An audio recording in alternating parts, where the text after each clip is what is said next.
Day 4 of making an ornament terrarium, and this one might be my most unhinged one yet. I'm starting by making a larger base out of a piece of cork bark, and I'll use the original cork that came with the ornament as a template, and I'll just cut and sand it until it fits into the ornament. Next, I'll drill a hole so I can add a piece of driftwood for my tree trunk.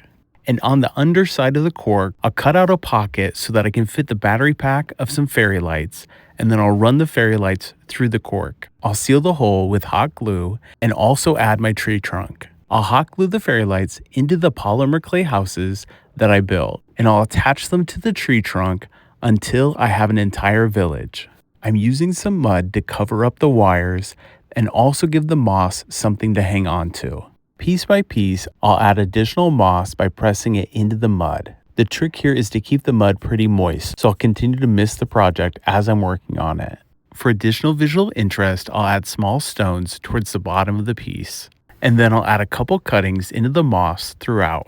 I'll give the whole thing a heavy misting of distilled water, and the last thing to do is to turn on the lights before replacing the glass top to help hold in the humidity so that this ornament terrarium can thrive.